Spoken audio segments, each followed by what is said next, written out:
What's up, Kansas City? I'm your host, Glenn Bryan Frizzell. Today we are taping in the historic Lincoln Building right here in 18th and Vine Street, Kansas City, Missouri. Today's special guest is CEO of Arts KC. We're going to ask him to tell us a little bit about his role as CEO and also talk a little bit about himself. So without further ado, what's up, Kansas City? Let's welcome Mr. Harlan Brownlee. Thank you. Thank you for appearing on our show today. Thanks for having me here. I would like to start by talking about an article. You did an interview in 2012 with the Miss Brenna Hawley on the Kansas City Business Journal. Yeah. And you talked about being in Kansas City for 28 years at the time and being surprised about an arts renaissance that was taking place. You said you had never seen anything before like it at the time. Can you tell us a little bit about the arts renaissance that was going on at the time? Sure, what you meant by sure. that? Well, I've lived in Kansas City now 30 years. And what I've seen happen here, I would say, is kind of nothing short of amazing in terms of how the art scene has just completely and totally blossomed. Really? When I think about it, and I think about how arts have played an essential role in all of the changes that we've seen in Kansas City. And I'll give you an example. A couple years ago, I was down at 14th and Main, and I was right there where the AMC the new one had opened up. And I'm standing there and I'm looking around, and as I'm thinking about what Kansas City looked like 30 years ago. So I'm thinking about there's the Sprint Center, which is actually number 5 in the country in terms of gross attendance and revenue. I think number 11 in the world. I'm thinking about the Power and Light District that's been built there. There's the AMC Theater. You've got the KC Rep building there with the H&R Block building, right? They've got the Copaken stage there. I'm looking over to the west, and there's the Bollinger Center that will be opening for the ballet. There's of course, the amazing, beautiful Kaufman Center for the Performing Arts that's going to be launching soon. You go down to the Nelson, and then also immediately to the south, you've got the Crossroads. And the Crossroads is this really organic kind of, blossoming up of arts and culture, from a grassroots level. You've also got 18th and Vine in the district here that's been being revitalized.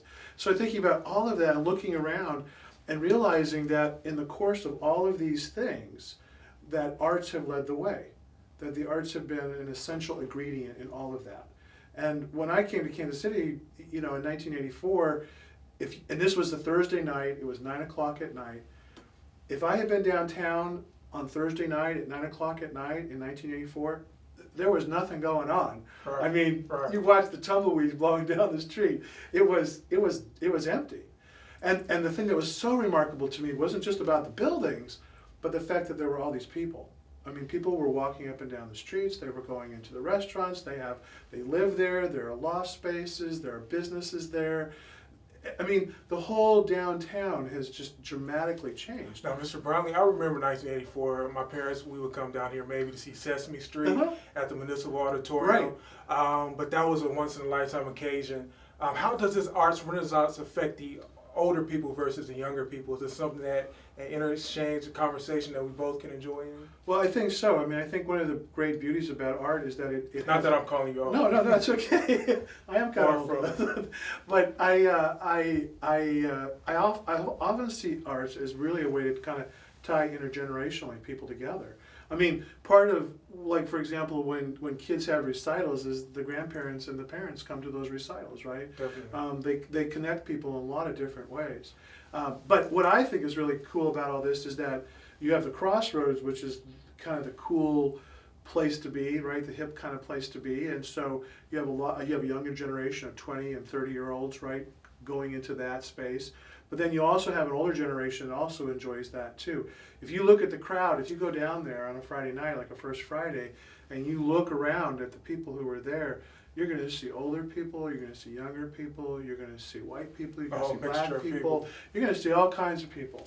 And so that the ability of the arts to kind of bring all these people together is really powerful. It's also a way to kind of to blend cultures, because I often think about the arts as a means of a direct line of empathy for people. So it's a way to connect with other people and to understand other folks and to understand different cultures. And so it's a vehicle for us to bring us together. I often think of it as a way to build community. Mr. Brownlee, Cascade Media is a company that depends heavily upon the use of social media to connect to our audiences. With the social media and the arts renaissance, do you think the use of mobile devices hinders or helps create a welcoming environment for artists? Oh, I think it's great. I think it's great. Yeah, terrific. In fact, we're using a bunch of it at Arts KC. We have not only mobile giving that we use as a means for helping us raise dollars, but we're using all the different types of social media that we possibly can to get the message out. And in fact, we've got something new that we've been working on with a technology company here in town called Mersoft, this is really kind of a fun, cool app. What happens is it uses that geofencing technology. So if you're in a certain area, within a specific area, it'll know you're in that area. And you can take a picture of yourself in that area, and then it will put somebody else fictitious who's related to that area into your picture. So for example, if you go down to the American Jazz Museum here, and you take a picture of yourself there, it'll automatically put in a picture of like Charlie Parker with you. Wow. So as if you were there with Charlie Parker in this particular, right? Or any other place around the city, depending on what images or what kind of connections we want to make. And it's just a fun way to say, hey, look I'm here at the American Jazz Museum with Charlie Parker, right? And then you send that off on Snapchat or whatever new thing that you want. And off it goes, awesome. Or Facebook or Twitter, whatever. And I get about 2 responses myself. Yeah.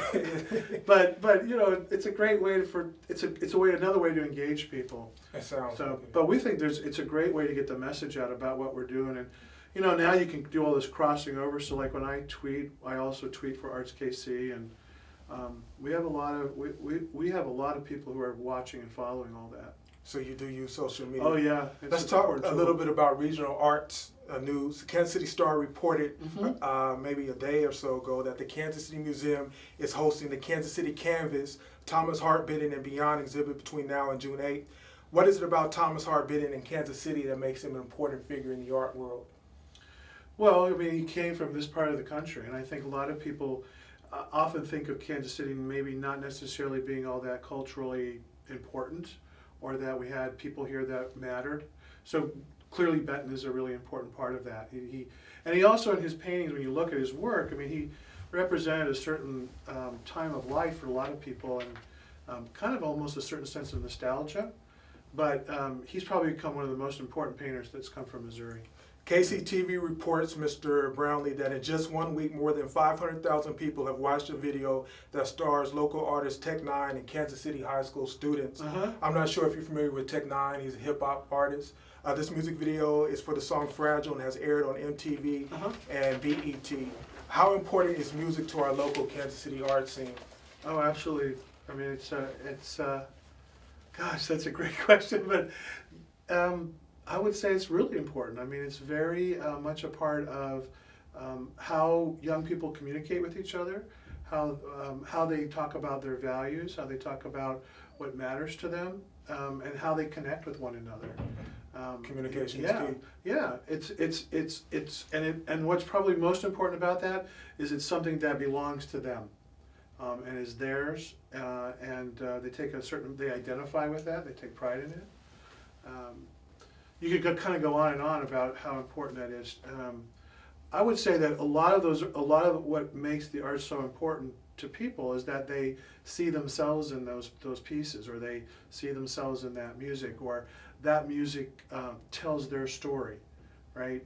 I mean, the beauty about the arts is that the arts are about telling a story. They're about telling people who we are, what's important to us. And that's one way that I think they're able to get that message out, to be able to talk about themselves and what matters to them. Are you familiar with Kansas City Klein Art Coterie? I'm not sure I'm saying that right. KCPAC? The Coterie? KCPAC, I believe it's been around for 2 years, not the Coterie Crown Center. We don't want to get those confused, but it's a group of painters who meets every Sunday, I guess after brunch or so. They paint something, and it's usually put on exhibit at Rockhurst. And I just read about this, and KSHB did a feature on that. I'm not familiar with it, no. What's currently going on at Arts KC? Oh boy, we got lots going on.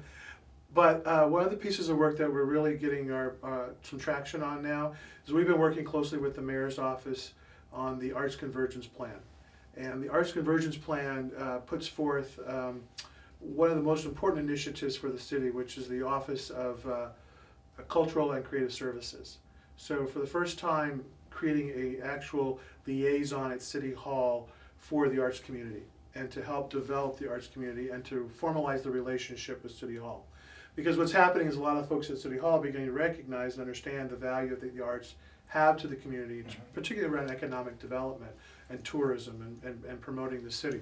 So we've been involved with that effort, and that effort has really brought up the awareness of the arts for our public policy folks. So our next step now is to go to the regional cultural plan, which we're calling One Arts KC. And One Arts KC is basically to build for the first time ever a regional plan with the 5 counties, Jackson, Johnson, Wyandotte, Clay and Platte counties, and to bring together a common vision for the arts. So asking the question, what are the things that we as a region can work on around the arts? What's important to us to see accomplished in the arts? What's our common vision that we have for the arts? And then to work on that and to create that, whatever that vision is that comes out of the planning process. Mr. Brownlee, I read somewhere that you're a classically trained dancer. What are some of the favorite connections that you made through the world of dance? Oh my gosh.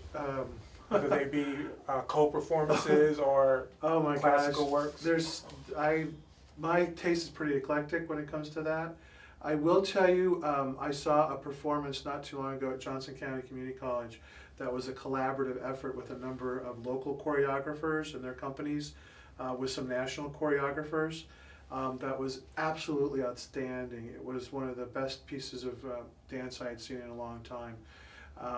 But there's so much stuff, there's so much good stuff going on. I love a lot of the work that I see City in Motion do, which I was connected with for many years. I like to follow the work of Jennifer Owens, Owens Cox Dance Theater. I think Jennifer is truly brilliant. She has a really unique way of addressing the vocabulary of ballet. She puts a whole new kind of twist on kind of what you kind of think of as ballet and makes it really interesting and different. But I've also seen like the Kansas City Ballet, which we think of as being more traditional, do some really innovative and different work. In fact, earlier this week I saw Dracula, or last week I went and saw the dress rehearsal, and very, very different piece. It is not a fairy tale ballet. You know, and a very different way of presenting. And really, what I thought was great about it was that I see them taking some risks, and I see them pushing out the edge a little bit more in their programming, which I think is really important, especially if you're going to attract other generations and you're going to attract a more diverse audience. You have to be willing to branch out of where you're kind of comfortable and be able to do things that are a little bit different. You mentioned earlier that you've been in Kansas City for 30 years. Are you not from Missouri? No, I came from Kansas City. Actually, I lived 1 year in Manhattan, Kansas, but because I came here with a modern dance company. Susan Warden Dancers was the company I came here with, and they were doing a lot of traveling, a lot of touring, and so we moved to Kansas City to expand our palette, if you will. But before that, I was in Wisconsin. Is where I did my undergraduate work, and I've been here. But often when I think about Kansas City, it is home because Cheese. I've been here so long. Cheese, yes, Yeah. Lots of cheese. What do you remember about your arts education? What do I remember about that? Well, I grew up in a family where the arts were always a part of our life. My dad was a college professor, and he also was an intaglio printmaker. So he was always producing works of art in the house. We had a studio in our home, and intaglio engraving is where you engrave in copper or zinc, and then you rub ink into this etching, and you run it through a press and pull off a relief. So the arts were always a part of my growing up. I was surrounded by the arts. Who was producing these ink? My father was. Well, he would sell them. He was well known. He had pieces in galleries all over the world. And then he taught also at colleges. So it was always just part of how I grew up. And I would hear conversations about arts, and it was just I always took it to be for granted. Actually, I didn't realize it until I got older that living like that was actually a little bit maybe different than some families. Yeah. Talk about your roles and responsibilities as CEO of Arts KC. Yeah. Well, my main job is to run the organization and to fulfill the strategic vision of our board. So I spend Sounds like a lot. It is a lot. It is a lot. I would tell you that it's probably one of the hardest jobs I've ever had, but I'd also tell you it's probably one of the most rewarding. There's a lot of parts of my job I really, really love. And there's work that we're doing like on the Arts Convergence Plan with the mayor. that has been a great love and a great feeling of accomplishment in having done that work. But much of my work is about going out into the community and talking to people about the value of the arts, to help them understand why the arts are important to us, to talk about why everybody in this community is benefiting from the arts, regardless of their level of participation. The arts are an essential part of who we are, and they need to be supported in any number of different ways. And they're essential to who we are as human beings. You know, so I spent a lot of my time going out and talking to people about that, promoting that in lots of different ways. I spend a fair amount of my time fundraising as well for the Arts KC Fund, because the Arts KC Fund re-grants money back out to the arts community. So I spent a lot of time working with people to say, here's why this is important and why we want you to, why we think it's important for you to help support it. Can you tell What's Up Kansas City viewers, Mr. Brownlee, how we can support art in our communities? Well, I think probably one of the most important ways is to become engaged in whatever's going on in your local communities. So seek out where there are opportunities for you to take a class, to go to a performance, to become involved in the arts, because that's probably one of the best ways to really understand why the arts are important. Nobody gets involved in the arts without having had those experiences first. And then once you have those experiences and you get a chance to see what that's about, then you'll say, well, gosh, I need to support that in a bigger way, because then you begin to really truly understand with your heart why this is important and why you definitely want to be a part of it. Very well spoken. Mr. Brownlee, how can they contact Arts KC? You can go to our website. It's easy enough. It's artskc, ARTSKC.org. Any final words? No, I just want to say thanks. I really appreciate the opportunity. Thank you for being here. You're welcome. I'm Glenn Bryan for Zell. What's Up Kansas City? Check out more video online at www.whatsupkansascity.net. And remember, the sky's the limit. Aim high. If you shoot for the moon and you miss, at the very least, you would have landed among the stars. Take care. What's up, Kansas City? We are Cascade Media Group. CMG is calling all small businesses, organizations, solicitors of products or services that would like to reach their KC Metro viewers and would like our help. We produce commercials, promote, advertise, and film events. Not to mention display company banners, including a link to your website on either of our sites. That's whatsupkansascity.net, the premier outlet for Kansas City. Or CascadeSports.tv, home of the student athletes. If you're interested, contact CMG at 816-389-0259. Or email us at mgcascademediagroup@hotmail.com. And remember, it pays to advertise.